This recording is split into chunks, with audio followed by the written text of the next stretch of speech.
Welcome to the GitGud.CG podcast. This is the podcast where two CG artists document their journey of getting good.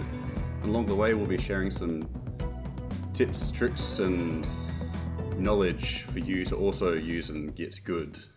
Hi. What a crappy intro. Let's leave it. Fair enough. My mic only just didn't peak, so, it's usable. Nice. How's it going, Kris? Lockdown is an interminable time loop from which I will never escape. Other than that, it's great. The hyperbolic time chamber that 18 months into the pandemic I'm experiencing for the first time. Welcome to the club. I'm so glad you've made it. It's nice, It's insular and very homely. Yes. It's cocoon-like. Nice, it's interesting. It's cocoon-like in the way that anything outside is trying to kill you. Yeah, it's like, I could go to the shops or I could not die. I wonder when this podcast was recorded. There's just no way of knowing. You don't know that, Maybe it was set for an automatic release. Maybe we're already dead by the time this comes out. I was thinking more of like a Fallout situation where like you emerge from the vault. Anyhow, what have you been working on this week, Mr. Jayden? Well, this week I've been doing a bit of architectural drafting or interior design work. So in the last podcast, I was like, I will be happy if I never use Revit again. And about 3 days later, I am installing Revit on my computer to do some interior design work. Go Revit. Yeah, so I've been kind of stabbing myself in the face about that for the last couple of days, which is very nice. If it helps, I've also been texting you to just make sure that you know how ironic it is. Shut up. So are you refocusing on architectural visualization, or are you trying to move away from that and this is just a bit of legacy work you committed to? So the latter. So I am doing this as a favour to some friends. I'm just doing some interior fit out for their house, and I'm also designing them a deck, which will be, I'm sure it'll be prize winning. Well, prize winning work. As long as you make sure to do what do you call them, the wire fence around it that all the cool kids have. Yeah, the aesthetics of the wire fence around it. But yeah, I'm just doing that, and I'm refocusing myself from ArcViz to game art. So how's that? Like I've been talking about that a lot, but has that been up until compartmentalized a little bit, while you're focused on the architectural visualization? Yeah, I think over the last maybe 2 weeks or so, I've come to realize maybe I've been thinking this for a while, but I really just thought in a really solid kind of way to myself, nah, I don't want to do ArcViz. Nah, I don't want to. That's progress, at least. It's something that it's like, I don't dislike it, but it's just something for me that's so lukewarm. Yeah, like a slightly damp blanket. Yeah. It's kind of think of it like this: when you go into a hospital, they have these heated blankets, and it's just like these blankets that they have in this. It's kind of like an oven for blankets, and they usually give you one when you come in, you sit down, and you'll be laying on the bed. They'll put like a heated blanket on you, and it's just like a warm hug, and that's more like what game art is to me. Right. But ArcViz is kind of like, you go in there, you're expecting like the nice warm blanket, and they take the blanket off Mrs. Jeffries, who just passed away, and put it on you. Yeah, it's kind of like that. It's like, we're punchy fellas. It's coming in hot. It smells weird, and it's not warm. It's warm, but it's only because, like, the body heat. Mrs. Jeffries is so fresh that I can still feel her body heat on this blanket. Moving very quickly forward. You heard it here, folks. Architectural visualization is the body warmth of a dead grandma. Next topic. So yeah, that's where I'm at. I've been in rocking down and lockdown, doing a bit of game art. How have you found the time loop? Hyperbolic.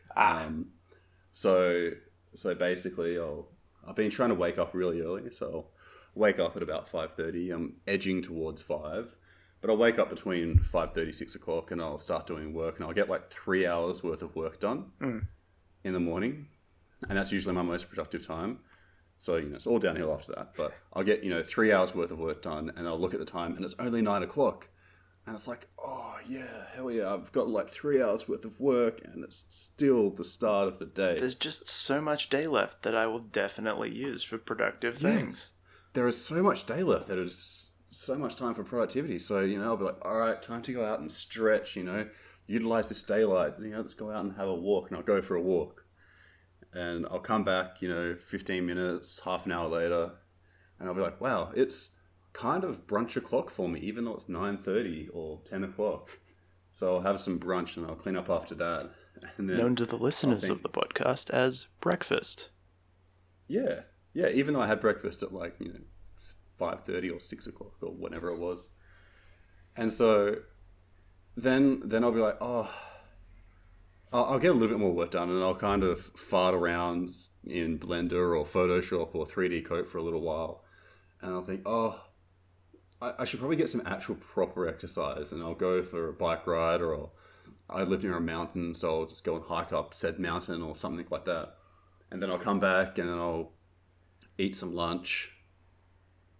And then it's like, oh, wow, it's 2:30, okay. All right, I'll quickly pump out some work before dinner. I'll pump out some work before dinner, kind of. And then dinner comes and goes. Yeah, asterisk. Yeah, and then dinner comes and goes, and I'm like, all right, I'll do another hour of work, and then I'll go and get into bed, or I'll, go and watch some anime or something like that, and then, shower, read, go to sleep, whatever. And then I'll do like an hour, and that's like when I don't want my second wind, but that is when I get my second wind. And it's always like, oh yeah, I'll just do an hour. And then next minute I end up doing 2 hours. Later. Yeah, it'll be something like that. And I'm like, I don't want to stop, but I want to stop so that I can have so I have something else in my life outside of it. So at the very least, I can have some anime or some games or whatever. Yeah, look, man, you'll find that your day will drift because there's no anchor points externally. You will be awake for the same amount of time, but the time that you're actually awake won't matter. So over time, it will sort of just drift forward or back, depending on what sort of influences you. I mean, I'm woke.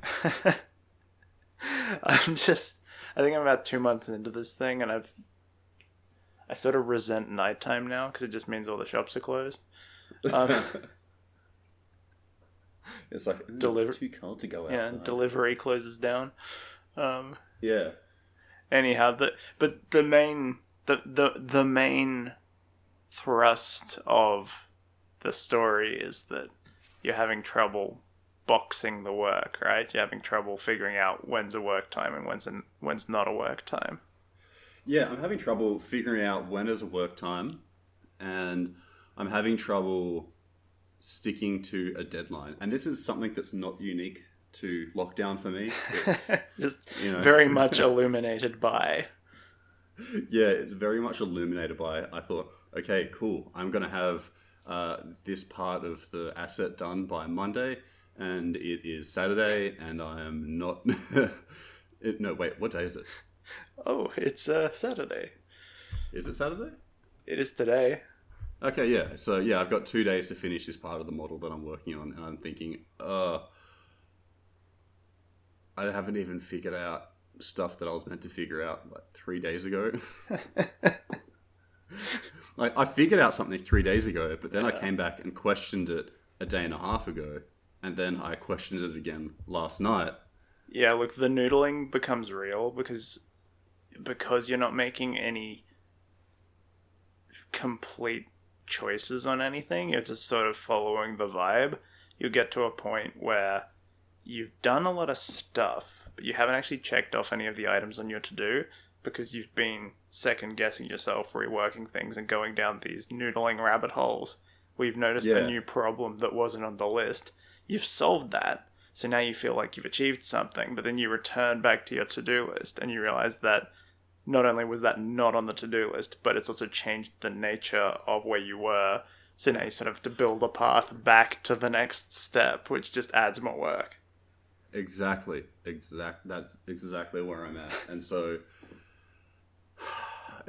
that's how I feel, you know? At the moment, I'm doing, for a bit of context of what I'm doing, it's a night elf alchemist / herbalist boat based on WoW, if you have no idea what those words mean. World of Warcraft. I only know what any of those words mean because you've said them to me before. So. Yeah. I am yet to indoctrinate you into WoW. That's something I might do off pod. Oh, look, I don't think it's going to happen, but at least for the meantime, I get to be the podcast straight man, you know? So. Yeah. Yeah, it's just like, hey guys, see these veins? They're completely untouched by World of Warcraft. World of Warcraft. I can see the veins because your skin is transparent. Yeah, so anyway, I've been working on that, and I've just been really second-guessing the colors. And I've been playing a bit of WoW for research reasons as well. But no, seriously, I have been playing through zones that are relevant, and instead of making things better, it's making things worse because I think, no, hang on, why have I done this when it's so much better the way that they've done it in WoW? Well, because either you've made a choice or you haven't. I reckon what you're running into is that you've made a sort of half choice about it, and then you see somebody who's made an actual choice, and so you're second guessing your choice. So you either need to specifically do what they're doing, or decide that your choice is for a reason and commit to it. Yeah, I hadn't. So the choice that I'm struggling with is in color. Yeah, like the general hues and levels of saturation of the scene. And so I'm really umming and ahhing, and to be honest, I feel like I've gotten it to a pretty good spot last night where I'm 89% certain that the colors and hues that I have will stay. Some might slide a little bit, but generally she'll be right. I think based on my past experience with the way you look at these things, I think you might be not overworking it, but I think you might be overthinking it a little bit. Oh yeah, 12,000% I'm overthinking. Yeah. And so what I had a realization last night is that I love environments, but I think I should just focus down on smaller props for a little bit so that I can get more versed in things like smaller projects out faster. Yeah, so I can learn how to get them out faster. I can practice deadlines. I can practice the principles of art. I can, focus on just getting good. You know what I mean? Yeah. I was listening to a podcast recently, and I'm not going to do it. Everybody knows the bit. But yeah, I'm just trying to get good at art, and I think I've been trying to bite off more than I can chew. Well, it's not that it's not that it's more that too much for me to handle. You're not practicing the process. You're just practicing doing that one project. So you're used to being in that project. So you're practicing how to be doing that project rather than how to finish a project. I think it's more that it's not what I'm doing, the scope of what I'm doing is the wrong way to go about it. It's just that there's more there's probably a more efficient way for me to do it. Well, and that is to focus on props over environments, then shift later. It also depends on what you're focusing on right now, because if you're practicing, if you're actively trying to practice the process, then you should be doing the smaller projects more frequently. But if you want like a portfolio piece, then you need to be spending the time on it. And I think maybe you've decided it needs to be both. Yeah, it's definitely going to be a portfolio piece for me. I think that, and it might be, in that case, it might be worth putting down for a while and doing some practice, then coming back to it. Yeah, maybe. That's probably a good thing that I should do, but I don't want to do. Yeah, it's because you're afraid that you'll come back to it and realize you want to do something else. It's more that I just want it done so I can move on and not think about it again. I mean, there's some merit to that as well. I guess it depends on your time frame. Depends on your deadline. Man, I don't even know what deadline I have now. Like, I could set another week deadline. I could set another 3-day deadline. I don't even know. Well, I'm going to see how I am at Monday. I'm going to still try and hit that Monday deadline. Yeah, I mean, if you've got the time to do it and the space to do it, you might as well try. Otherwise, there's no point in having it there. For instance, I spent my Friday actually going through the 2 projects that I'm working on and actually quantifying them, because I think sometimes quantifying the project is a little bit more important than the overall deadline. Because if you say it will be done by Thursday, but you don't know exactly what that entails, you don't know whether that is too generous or not generous enough for a deadline. Okay. And so what I actually did was I went out and I broke all of the steps of the 2 projects down into each component part, and then I created a production tracker where there was a square for each of those things, so I could see it visually how far along it was. And this does 2 things. It lets me see how much work there is to go in a more realistic sense. I usually have a better idea of how long each step will take rather than the project as a whole. And the second thing is that it gives me some tangible visual proof that I'm moving forward. Yeah. I think what is more helpful to me than an overall deadline is like sitting down, looking at these squares and being like, I've got 2 hours. I can probably get those 2 squares done in this 2 hours. And then you say, right, set a timer for 2 hours and then try to get those 2 things done. Because as long as you're getting stuff done, it will be done as quick as it can be done. Yeah. And if you don't have a deadline or you don't have whatever the hell that method is, then Did that not make sense? No, it made sense. So the problem that I've been having is that even though I have set a deadline, is that you feel like you're chasing your tail. Like, I have been making progress, but it's more like 75% tail chasing. Well, look, I'm going to get real with you. Can I get real with you? Get real with me. I think that's because the progress you're making is decisions that should have been made before you started. Yeah, probably. Because I think what you're running into is not having planned it out as good as you could have. So you are making progress in that you're deciding what you want it to be, but then you also have that work burden of changing what you already have to reflect that. Yeah, that's what it is, because I when I finished the course that it was a part of, my teacher gave me some feedback, and I thought, oh yeah, that feedback, it's pretty good. I reckon I can probably just build on that feedback. And then as I was working on it, I thought, actually, you know what? Maybe I could make it a little bit more like this or a little bit more like that. And so I've now been just running around in a circle trying to redo a bunch of stuff that I should have probably thought about earlier, but I didn't think that I needed to think about it because a lot of the decisions had already been done, or so I thought, and I already got feedback on directions to go, but I've just had more realizations than I expected. Yeah, I think you're in it up to your eyeballs, and it might be worth retreating a little bit so that you get better perspective. Yeah, well, that's why I like to take so many breaks, and not just because I like to procrastinate. Definitely not. Yeah, definitely not. But I find that just stepping away from my project for half an hour or an hour or however long an Overwatch match length, and you come back to it, and it's just like, yes, you idiot.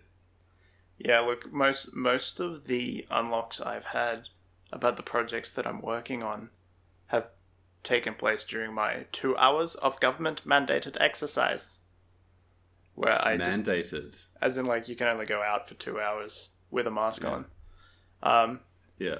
But I go for a walk, and then that clears your head, and you come back and you're like, oh, that thing that I was struggling with for half an hour, it's obviously this, but I couldn't see that because like I had decided what the solution was already. Yeah. It's like good to just go out, get the blood pumping, and then come back. Yeah. Well, I mean, like what I find really helps is changing up the way you're tracking it as well. Like if you have like a checklist or something that you're working down to finish it, break it into a graph or break it into post-its or like break it into a different physical way of tracking the work, because that requires you to think about the process going forward from where you are again and whether or not the steps you're following still are actually appropriate. Yeah. I have been trying to get back into my list writing. I fell off the bandwagon a little bit recently, but it's funny, isn't it? Like how the things that help tend to be the first things you get out of the habit of. Yeah. So I was writing lists for a while, and then I stopped writing lists, and I wrote a schedule for yesterday, because usually what I do is I just write a list of things that I want to do, and I just tick them off in any order that I happen to achieve them. And it's not just art; it's just like put clothes in washing machine, hang clothes out, fold clothes, put clothes away. So by doing one thing, I get to that little, satisfying moment to tick off 4 things in one go. Yeah.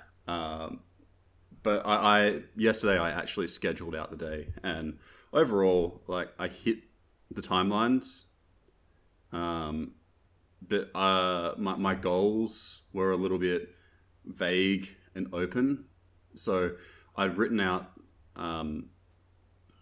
times of like do game art, do interior design stuff, but I hadn't written out what exactly I was going to do in those spaces. I'd created the space, but I hadn't thought, this is exactly the things that I'm going to do in that space. Which is important during an exploratory phase. Like if you don't know exactly what you're going to do, carving out that time just to sit down and look at the piece of paper or whatever, that's helpful. But if you've got something you need to get through, I really think that the number one thing you need to be doing is quantifying it, because as soon as you know what represents the end goal, you can break it down into steps, and then you can break it down into steps back to where you are right now, and then you've got a roadmap out.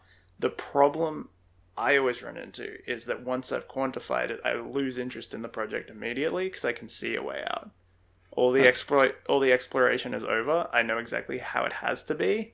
I just have to make it look like that, and that's hard, and I hate it. So hang on. You figure out where you have to go, and you're like, oh, okay, yeah, mystery solved. All right, let's just scrunch this up and throw it in the bin. All right, what next? Yeah, pretty much. Yeah. Because all the problems are solved. I've already solved the problems. All I need to do is either actually do it or fail to do it, and that's no fun for anybody. Well, yeah, here's the thing. You don't know if your solution to the problem actually solves the problem. Oh, I'm pretty confident. Yeah, I'm pretty confident. I'm very confident. But Thank you very much. Regardless of the reality, that's the thought process. And so for me, having those visual cues, like I've got a big black Sharpie and I've got these boxes next to each step, and I've gone through and I've made a bespoke sort of like, it's sort of like a half list, half graph, and I do get that bump of dopamine by knocking things off. But because it's the entire project and it's visual, I know that it's sort of like when you're doing a render, how the tiles sort of pop in. Yeah. As the tiles pop in, it sort of makes an image. In this case, it doesn't make an image; it just makes a big black square.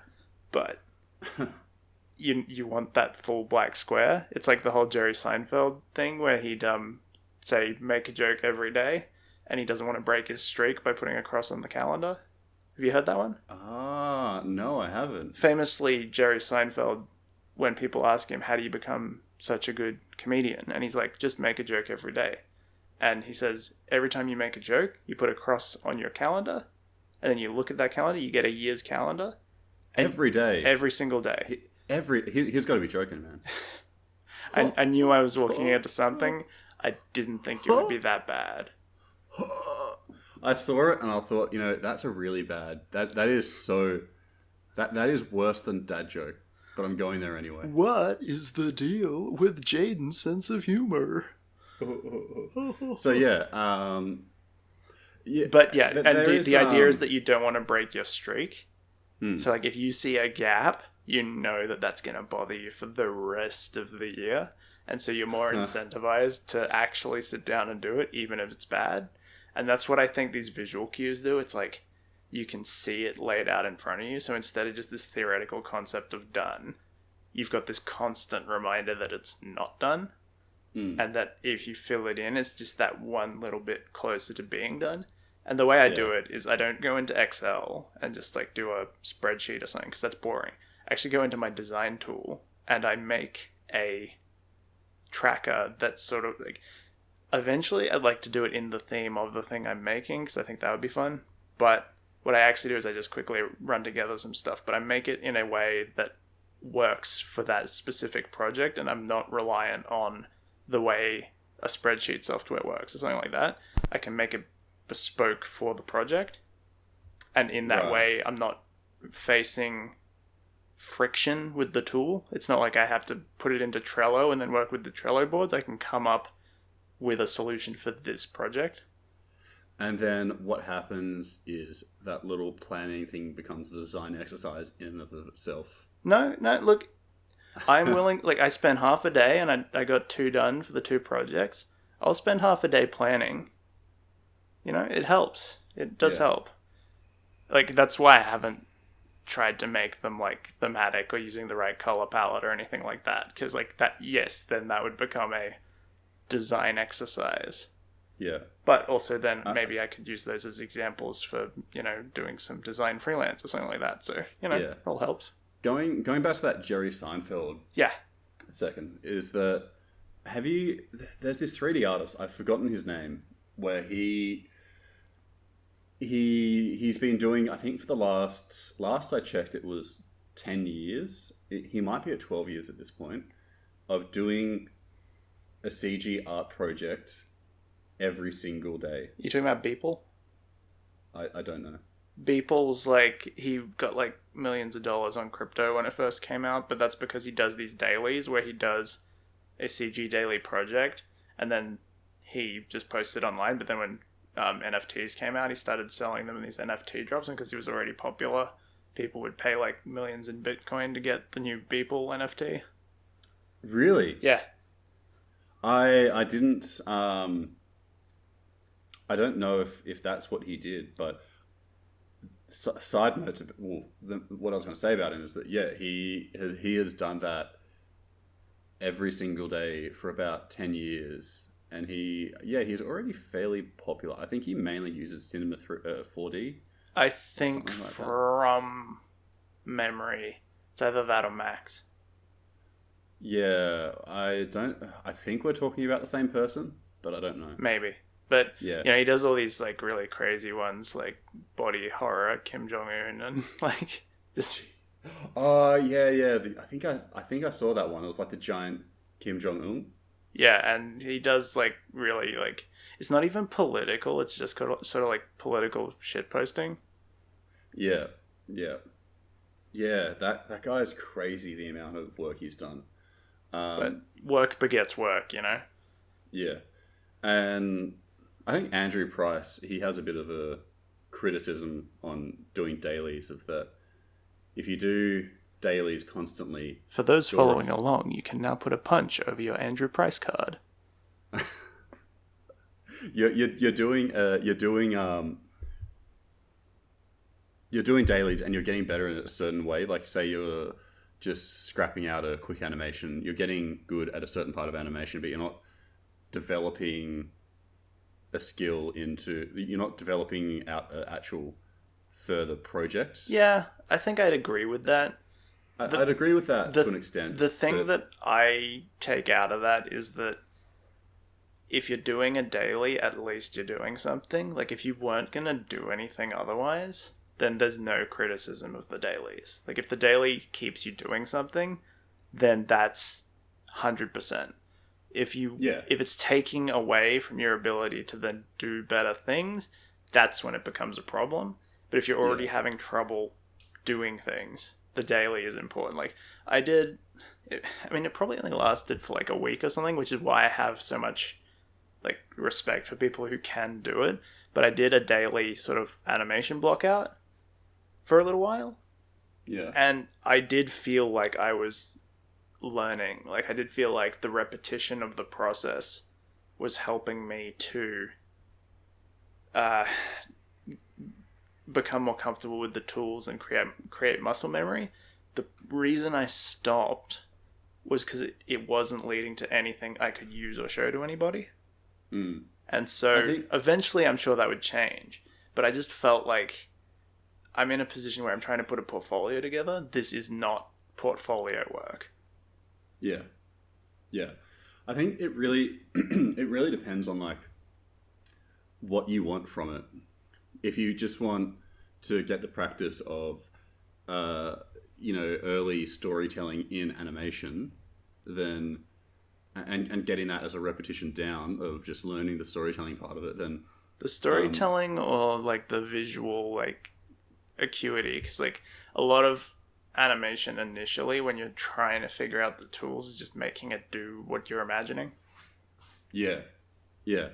So it just really depends on, like, I think what you want from it. Yeah. Do you want to learn how to draw noses? Then fine, draw noses every day for a month until you're the nose man. Yeah, I've always been really bad at projects like that though, because I'll draw noses for 2 days and then they stop being interesting, and I'll have another much more interesting idea and I'll want to move on to that, but the nose thing's getting in the way. And then I think about, I really want to do this thing, but the noses are stopping me. And then I'm just like, that's ridiculous. And that's ADHD. That is ADHD, because it stopped being urgent. That was something that I had... I think it was last week I was talking about it. It's something that my wife and I say to each other when we're avoiding tasks. We tell each other to nuke it, which is NUIC, which is you need to make it novel, urgent, interesting, or challenging. Because if you're avoiding... Oh, shut up. We had to rearrange the acronym to make it sound like anything. Otherwise it was like Naku or like Ikun. I think we almost landed on Ikun, but it sounded a bit too weeby. Yep. Okay. Yep. But the idea is that you put it in a bracket of that and you say, why am I avoiding this task? It's because it's none of those 4 things, right? You find a way to do it. Usually it happens for you by becoming urgent. Yeah. That's usually why you're procrastinating. And that's about the deadline. What was the acronym? What does it stand for again? NUIC. Novel, urgent, interesting, or challenging. Right. And so you have to make it one or more of those things in order to actually want to do it. It helps everybody, apparently, according to the research. This is coming from my wife. She's doing education and talking about she's actually doing a subject on ADHD. Oh, right. So you're her test subject. Probably. I think we're both each other's test subject. But the point of the matter is... Yours is a study on how extroverts work. Especially when confined with lockdown.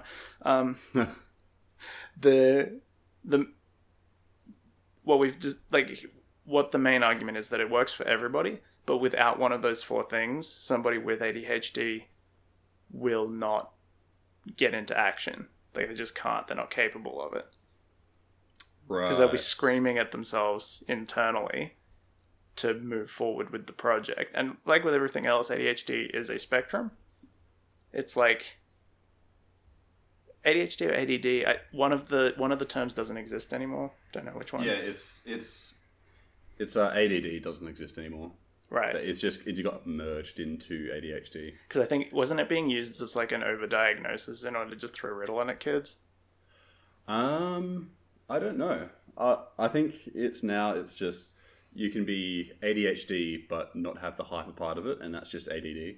Right, but they didn't want the term for some reason. Anywho, I don't know. My point is that without one of those four things, somebody on the heavier end of that spectrum, no matter how much they want to do the thing, will not be able to do the thing. And so you have to cognitively put into place one of those things. Usually what it ends up being, because it's the most passive, you make it urgent by procrastinating out to the deadline, and then it's urgent, and then you'll do it. Uh-huh. To make it novel, it has to be like unique and fresh, right? So it's different to interesting in that, like, interesting is like complex and intriguing. Novel is new. Yep. Novel doesn't usually last very long. Yeah, okay. And so, say if you want to draw noses, then there is only so long that is novel for. Yeah. Like maybe, but then if you say, if I want to draw noses only using straight lines, that's making it challenging. Eventually it will get less challenging, and then you'll have to apply a different thing to it. Does that make sense? Yep. Yep. So like, can habit be implemented into that? I think it probably can. Can habit be an extra thing where it's like, okay, so it's none of those things, but it's habit. I think it is habit for you to draw noses every day. The pitfall of that could be that you've got the habit of drawing every day. But if you're only drawing noses, you might rebel against that because you haven't applied one of those nuke things to it. And so that's when you lose that habit. That's what breaks the habit. Right, okay. So do you think that you could draw a nose with a single line? Convincingly? Yeah, I guess. Can the line cross over itself? No.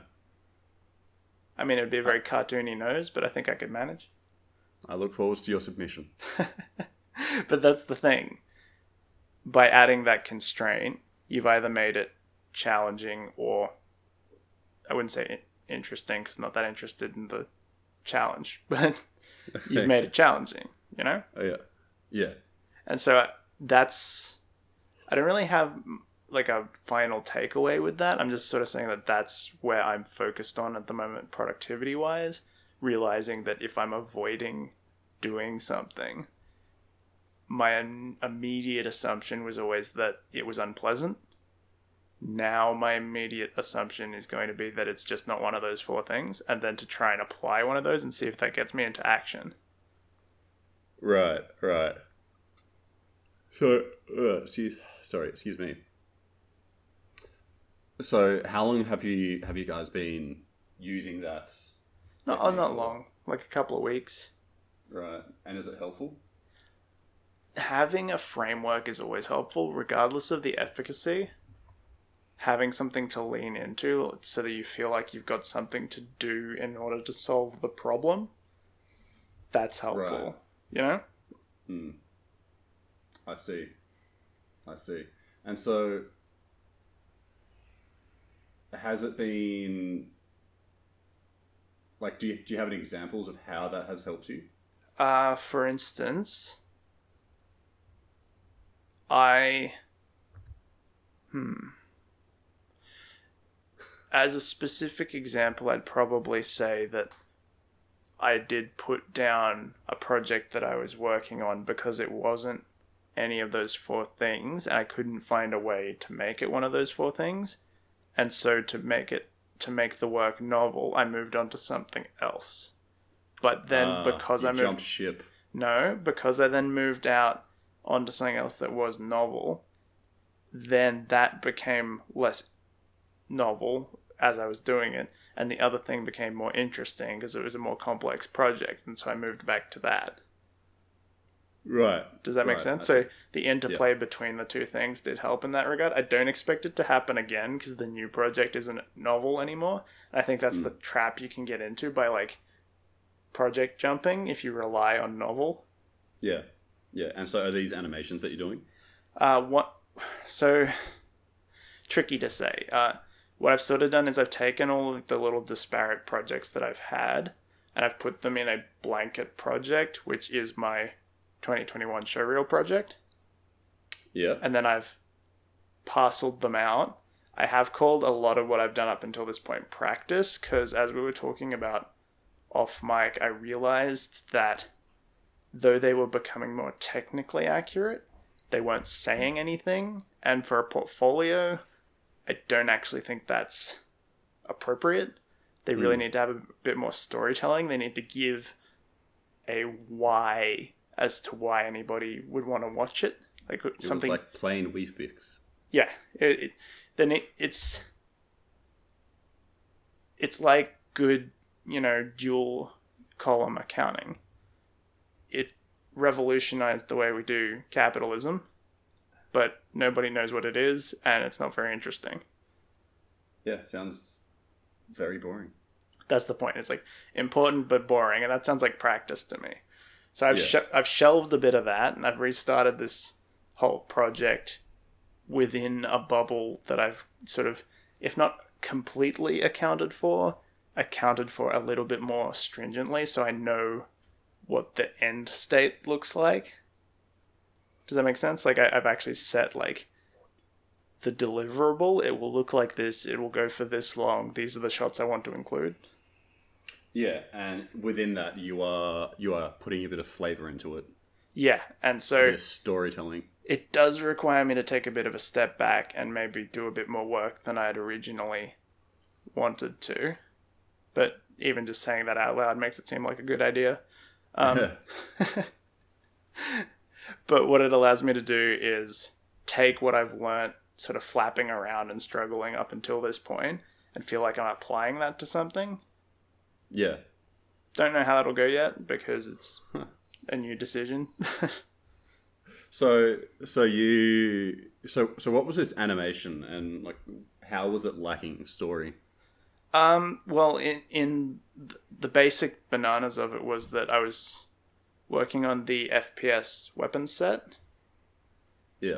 And that was becoming very technical. And that's like around the time last week where we did the Art and Buttons podcast. Yeah. Talking about the differentiation between just like getting up into the guts of the thing and actually applying some artistic principles. I sort of found that I wasn't doing a whole lot of animation. I was using animation tools in order to technically create something that could then be most readily applied in the engine, Like there wasn't any sort of creative decision making being made. It was just, I need a reload animation. It goes like this, clickety click clack. Okay, it doesn't look good in the engine. I need to like turn the visibility on here, and I need to time this out, and I need to set up a montage, and blah blah blah. It was just kind of boring. Yeah. Like honestly, that stuff gets really dry. It's interesting for a while because you're learning stuff, but it's such a trap because you'll end up watching like 4 hours of YouTube videos on how blueprints work. God, that sounds horrible. And then you connect something up, and the guy's like, "Oh yeah, and you just connect this to this, and then you move this slider here, and then you do that, and you try to work it all out. You're like, okay, I think I get this, and you put it together, and it just doesn't work, and you're just like, I have no idea. I just why? Yeah, you like this? Just yeah, and so on top of the disinterest, there was a bit of like. I was a bit burnt on it. Like, it's just like I was moving so slowly. Yeah. And through, I listened to a talk by Ronnie Del Carmen, who is a storyboard artist on things like, DreamWorks, Pixar movies. and he was talking about like how he applies story to animation and how, story is king and all this sort of stuff. And I'm just like, nothing that I'm doing really says anything, And a lot of the advice on portfolio that I've been given is they will look at somebody who's bringing something unique. You'll normally get your job off one shot in your reel of something that's interesting, or that they need, or that's not been done before, or that looks like it was fun to animate or something like that. Yeah. And a lot of what I was doing was just like, I need this shot in my show reel. Animator bot animates. Well, that's the thing. I was listening to a podcast last night, and it was about two game industry sort of veterans, and they got into it in like the late 80s or early 90s. I'm really jealous of people who were in it at that time. Yeah, because they were talking about how they got into the industry purely because they knew how to click the buttons. Yeah. And they had minimal to no artistic knowledge. And that's something these guys were like, what? We need to do artists? Like, art is more than just the name? Okay. And so they were learning the art principles on the fly in the 90s and early 2000s. And it's just like, oh man, if only it was like that now, because basically, the entry point back then was a lot more difficult. Well, it was a lot more difficult in a sense where not everybody had access to the software and to less democratized. And now it's been democratized, which is a good thing at the end of the day for everybody. But it's now at the point where it's like, okay, well, what have you got that's different? Yeah. Yeah, back then it was like, well, we just need someone to press the buttons to make the thing. And, they couldn't be too choosy about level of artistic skill.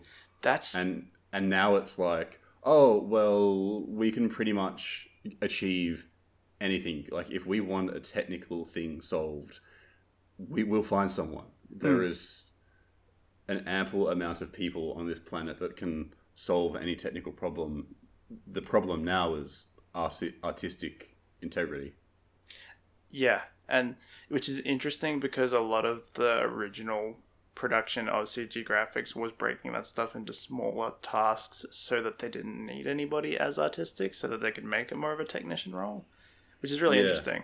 But, even so, like doing this FPS weapons set, and I'm watching, there were two really good videos on YouTube. One was GDC Talk, that was the art of Destiny's first-person animations, and the other one was they were both GDC Talks. The other one was Blizzard's first-person animations and how they put character in them. Right. And then on your recommendation, like I downloaded Valorant, right, and I'm having a look at these like, Valorant emotes and all this sort of stuff that they do. It's first-person, but you can always tell which character you are. Yeah. Like it's not just like Soldier Boy number 6. Unless the character is Soldier Boy number 6, which I swear one of those games has it.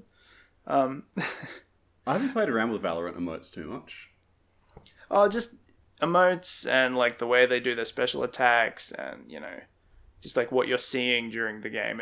It's probably more of an animator thing to take notice of. But yeah, well, now that you mention it, I'm thinking to Overwatch, where I have a bit more experience in that. And just when it's first person, like your own characters, their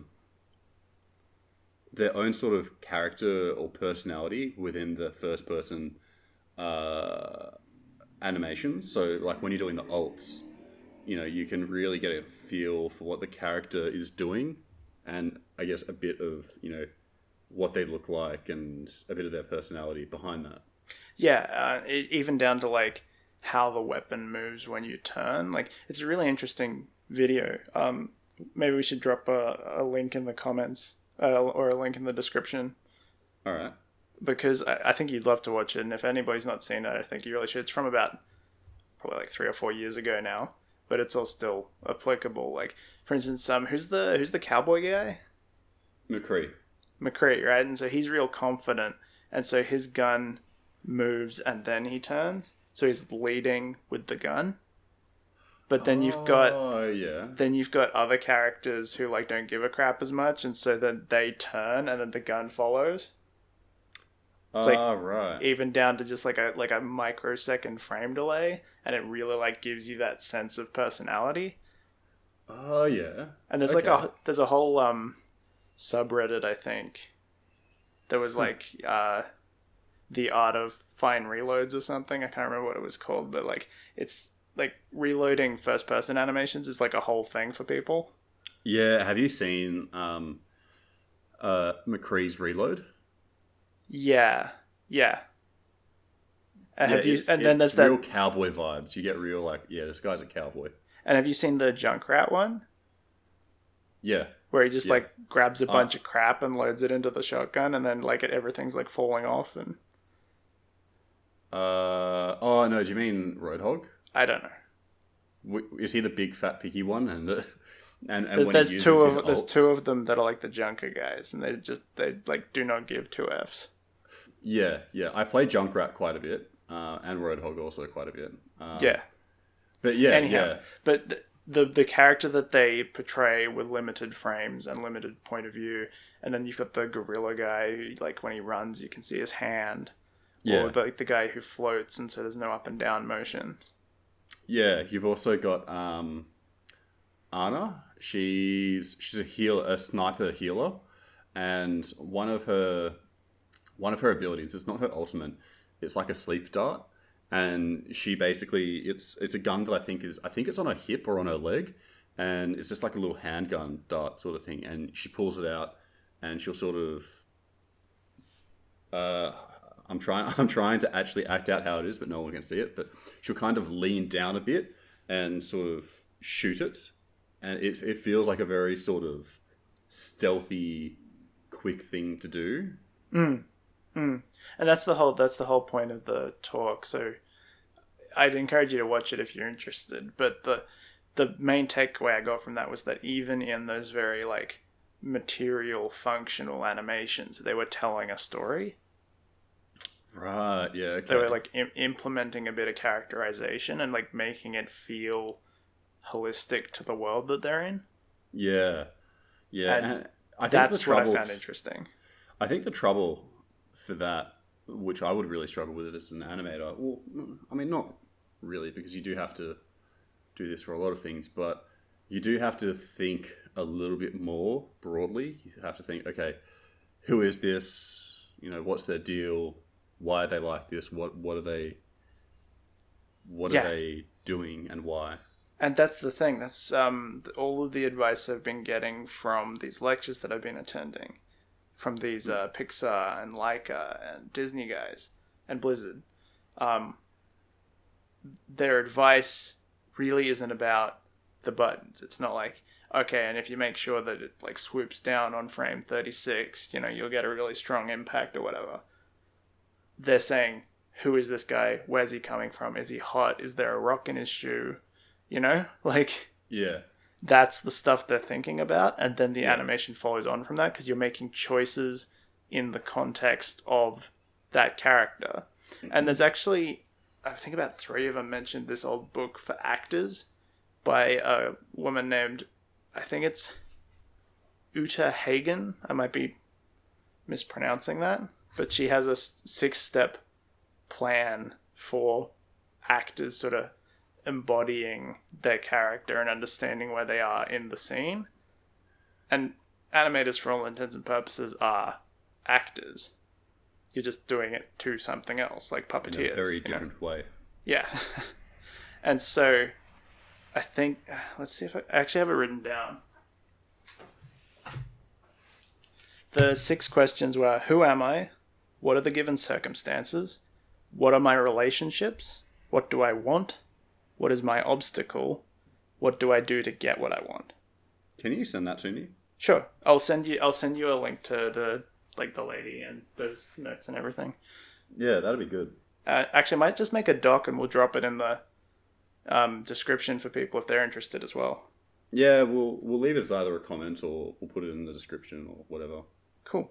And that's not just the animators either. Like everybody who came through. Like I was one of the ones that I was listening to was by Noah Klokek, who is a children's book illustrator and color designer on the Pixar movies. Yeah. So he does a lot of the concept art and key art. He's asking the same things, but he's asking it of, the world.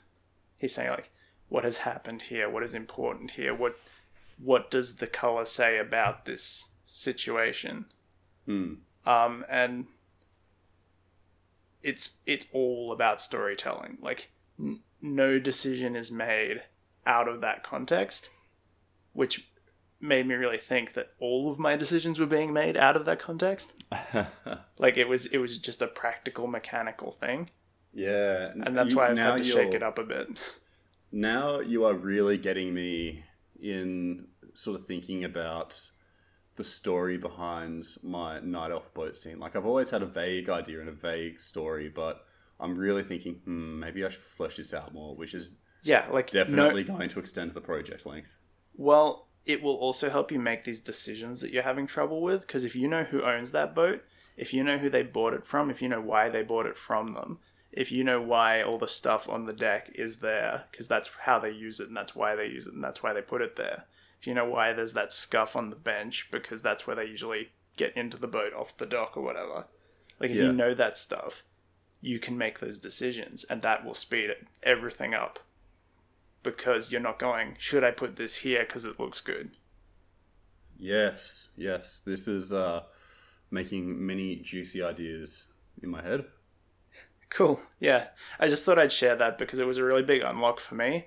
And it actually forced me to step back and just put everything sort of in context and say, well, what I've been doing is incorrect. And as far as getting good goes, I feel like this has been a pretty big mindset shift, and it's worth documenting. So going forwards, do you reckon that your animations are going to be a lot less robotic, technical, like, soldier.exe animation, and there'll be a lot more interesting character to it? Yeah, even just from a presentational perspective, I think what I'm going to be doing is, because what I was focusing on was game animations, like game animations that I could make and then implement in the engine and then show working to show that I could do the job. Yeah. From all the information I've gotten, I don't think people look for that at all. Yeah, they're just looking for artistic ability. Yeah, and probably. So I'm better off doing shots like performance and pantomime and body mechanics, showing my understanding of, like, movement and timing and, humor and story, because that's what they're going to actually pick up on, and then they're just going to expect that I can do the other stuff. So I do still need to be able to do the other stuff. It's just not necessarily something I need to show in my portfolio. A quick finish that thought, the only reason I was doing that in the first place was because I saw a bunch of game showreels that did that. Yeah. But then I'm thinking that's probably because that's what they've been working on in their job that they already have. You know what I mean? Yeah. So that's the work they have to show, but they're already in there doing that and making that.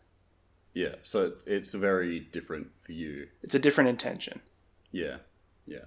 Do you remember when we were studying a few years ago, we had, I don't know who this guy was. I think he might have been a teacher that wasn't currently teaching, or I don't know.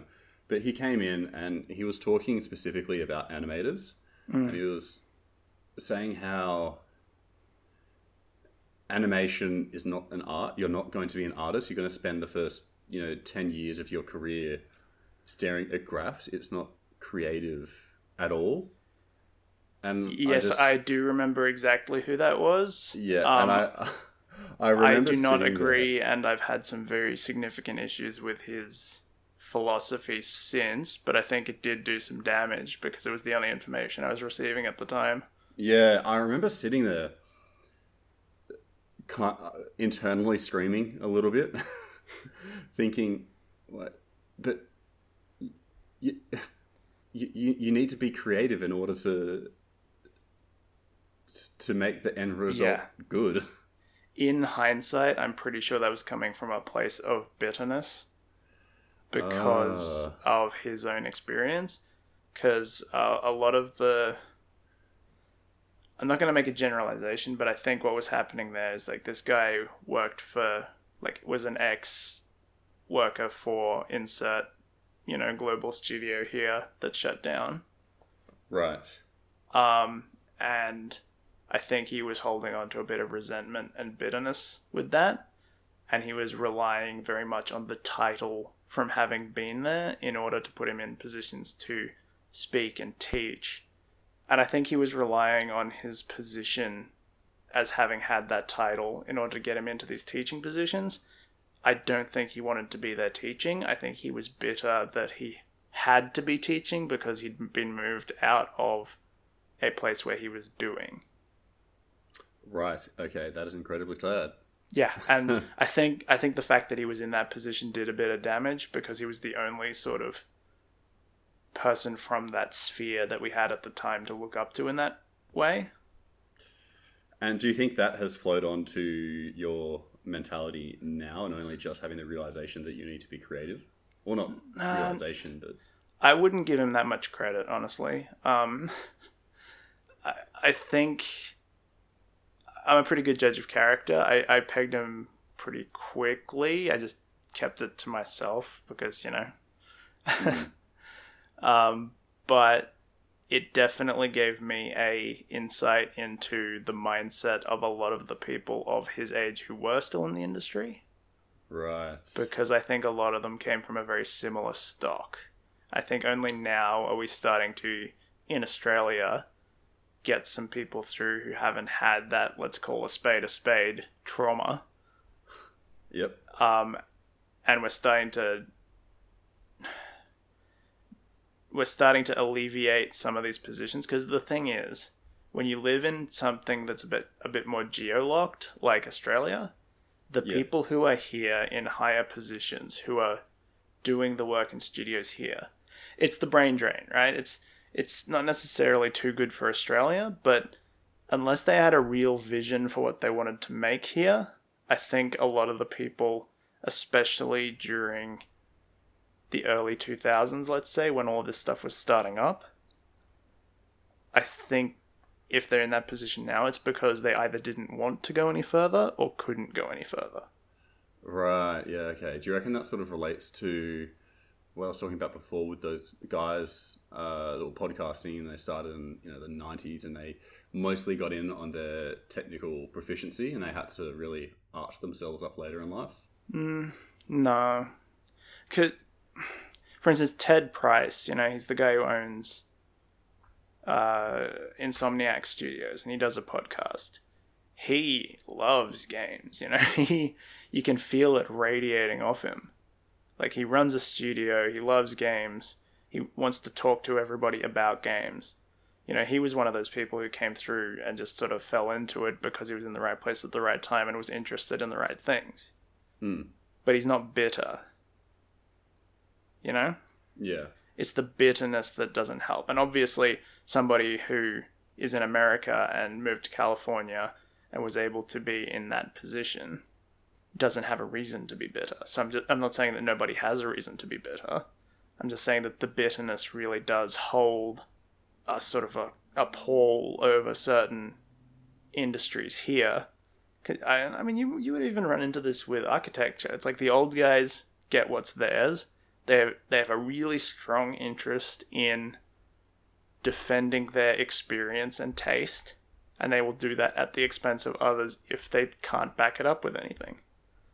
Yeah, I do think I have sort of run into that. That's probably a general thing that happens across a lot of industries. That is a generalist statement. I bet there are some very fantastic people that I've never met. It's just that you can always tell when you're in an organization that's under that sort of leadership. Yeah, real sort of bitter, kind of resentful people. Who are interested in having the big corner office.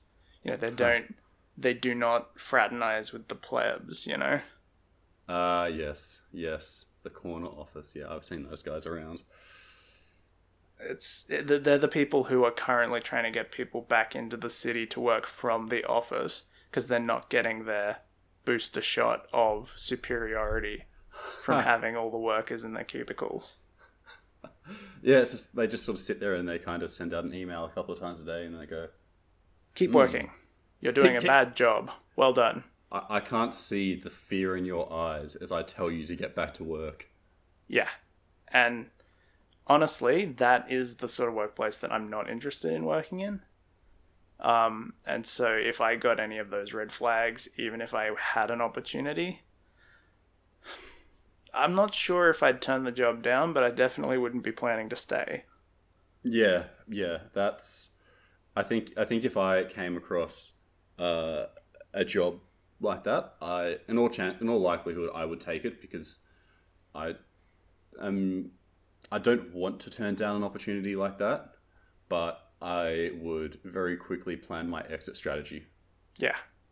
And all of that sort of moves back around to the fact that, yeah, that guy who came through, I actually remember his name very clearly, not going to say it. Yeah, I just remembered it now too. I think I only met him that one time. Oh, I did a bunch with him because he was on the screen track. You were in game. I think bitterness or resentfulness, maybe both. Definitely like it's this vibe that they get where like they feel that what they have achieved is somehow valuable, and that it doesn't diminish over time if they don't service it. It's right. Like they have their golden idol in a bag and you have to pay $20 to see it. But it's actually just like an apple that they painted gold and it's slowly rotting. Yes. But it has like a golden outside that sort of stays somewhat the rigid paper and it rests on thin the paint inside. layer. Anyway, I think that maybe that's an emergent of the same mindset. I don't know if it affected me that much in that moment because I kind of had him pegged. But it is the same mindset. It's like, and I think the overall education you and I got didn't help because the school we went to was very focused on the buttons. Yeah, I mean, I dropped out after like 6 months. And I went back to architecture. You'd done the intensive though, hadn't you, before that? That was only like 3 months that I'd done. So a bit of context to people is that I started studying architecture and I was like, I really want to do game art. So I went and did like an intensive intake. And I did that for like 3 months. And I thought, I do kind of want to finish my architecture degree instead of getting halfway through it. So I went back and finished architecture. And after I finished my bachelor's degree, I went and started doing that game art course at a regular pace. And that's where I met Kris. And I was there for like 6 months. And I thought, you know what? This is all very button focused. I can probably teach myself this. I'm probably better off spending this tuition fee on doing my master's in architecture so that I at least have that to fall back on in life. Yeah, like I think the next podcast we should do might be around the difference in, I know we've touched it a little bit in some of the other podcasts, but I'd like to go over how we feel about brick and mortar education versus online education versus self-education. Yeah, I have very mixed opinions on it. It's something where I don't know how to feel about it. I feel good things and I feel bad things. And I think that'll lead to a good discussion, but it might just be a little bit out of the scope of today's podcast. Yeah, I reckon we should probably talk about that next week. Yeah. Do we want to wrap up this pod? Sure. Where can people go to find you online? You can go to Twitter and find me at JSTO_art or on Instagram at Jayden.Ray, spelled RAI. You can find me at animatorkris anywhere on the internet. Do not sign up to the Y-Axis newsletter. I am ending that project. Damn. Heavy days, man. Didn't reach critical mass. Honestly, it's probably good not to have the distraction, but I'm working on new and different things. So stay tuned for that. When you are a famous animator, I'm sure one day people will sign up for Y-Axis. Maybe.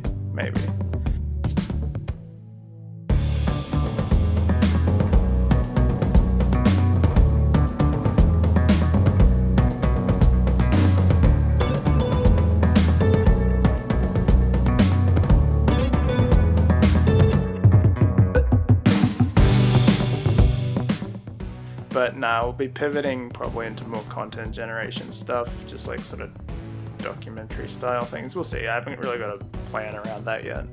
Yeah, I think that's something we're both looking to do, is to shift a bit into content creation, at least on the side. Yeah. I mean, if you've got a few more minutes. Yeah?